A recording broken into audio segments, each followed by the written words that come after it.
Welcome back. Now Ryan Sondercook has your 5-day weather forecast. The days may be getting longer, but they're certainly not getting any warmer yet. Expect a high of 3 today with wet snow this afternoon, then it just keeps getting colder as we approach the weekend. On Friday, there's a chance of flurries with a high of 0 and a low of -2. Expect some windy conditions. On Saturday, expect a mix of sun and clouds with a chilly low of -11 and a high of -5. Temperatures continue to drop on Sunday with a low of -15 and a high of -5. Finally, to kick off your reading week on Monday, expect some flurries with a high of 0 and a low of -11. That's it for your Valentine's Day forecast. Now back to the newsroom.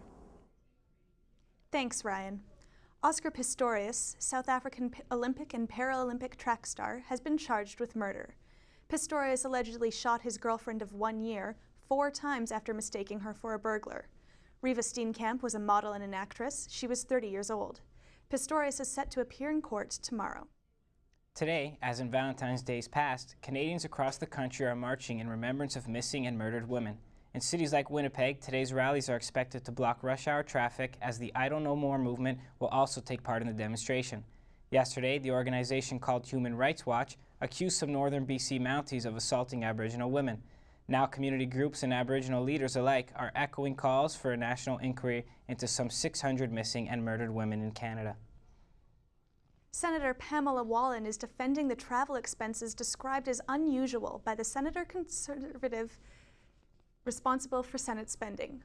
Whether the senator actually makes her home in Wadena, Saskatchewan, the province she represents, is being questioned. Auditors also want to know why most of her travel expenses are for trips outside the expected Ottawa-Saskatchewan route. Wallin says her expenses are unusual because she often gives speeches or attends conferences outside Ottawa before returning home. The Fort McMurray Public School Board in Alberta is thinking about compressing the school week to 4 days. The reason for the proposed cutback is to help make up for a project budget deficit of over $4 million. The Board of Trustees sent a notice to parents in January looking for input on how best to deal with the budget problems. The notice outlines some of the considerations, including reconfiguring or combining schools, or cutting the 5-day school week down to 4. The school board superintendent says cutting the school week by 1 day would save the board an estimated $1 million. Police say they did not burn the cabin in the shootout that involved former police officer Christopher Dorner. However, a conversation on police scanners seems to indicate that may not be the case.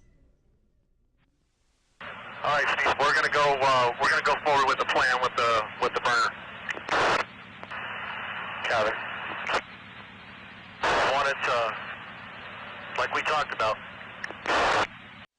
7 burners deployed and we have a fire. Copy, 7 burners deployed and we have a fire. Sheriff John McMahon says it was not done on purpose and they did not intentionally burn down the cabin to get Dorner out. LAPD has yet to identify the body found inside the cabin, although it is believed to be Dorner. And now with Daniel Bazzelli has your sports update.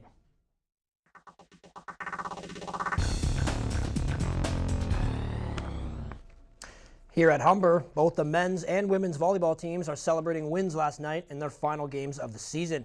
The men edged Niagara 3-2 to end their season with a win and an overall record of 13-5, good enough to finish the season 3rd in the West Division. That means last year's national champions still have to play the 10-10 Georgian Grizzlies on Sunday to qualify for the OCAA Championship Tournament. Meanwhile, the women kept up their winning ways, blanking Niagara 3-0 last night for their 18th straight win. The women closed the season with a perfect 18-0 record, finishing at the top of the West Division and giving them a bye into the OCAA Championship later this month. And the 2013 OCAA Curling Championships are underway. Hosted by Fanshawe College in St. Thomas, Ontario, Humber is one of 10 Ontario schools participating in the tournament and is competing for the men's and women's title as well as in mixed competition. Humber's women's curling team won the silver in last year's OCAA Championship. This year's OCAA Championship final is set to take place Sunday, February 17th. The Leafs are back in action against the Carolina Hurricanes after a rare 2 nights off. The Buds have actually been playing some good hockey of late, and they'll be looking for their 5th straight win tonight on the road in Carolina. But the Hurricanes will be looking to play spoiler. The Leafs haven't lost a game since the Canes downed them 4-1 last week at the ACC. The Montreal Canadiens are the only other Canadian team in action tonight, taking on the Panthers in sunny FLA. The Ottawa Senators have the night off after their 4-2 loss to Pittsburgh last night. The real story in that game, though, is the Achilles injury to Sen's all-star defenseman Erik Karlsson. Last season's Norris Trophy winner was cut with a skate blade late in the second period and left the game in visible pain. The Senators have confirmed that he will require surgery, and there's no timetable for his return. Best case scenario would see Karlsson back on the ice in about 3 months, but there's a good chance that he'll miss the rest of this year. The NHL, the Players Association, the IIHF, and the International Olympic Committee are meeting to discuss NHL participation in the 2014 Winter Olympics today. All 4 sides reportedly want NHL players to be involved in the games, as do most hockey fans, but there are some key issues related to things like broadcast rights that need to be dealt with. No deadline has been set, so negotiations will continue if a deal is not reached this week. Sound familiar, anyone? That's it for sports. Back to you guys in the studio. Thanks, Daniel. A 25-year-old loggerhead turtle is swimming around with her newly fitted prosthetic flippers. Yu Chan lost her front flippers after a shark attack. A fisherman accidentally caught the turtle in his net and took her to the Suma Aqualife Park in western Japan. The rubber limbs are attached to a vest slipped over her head and fitted so she can't slip out accidentally.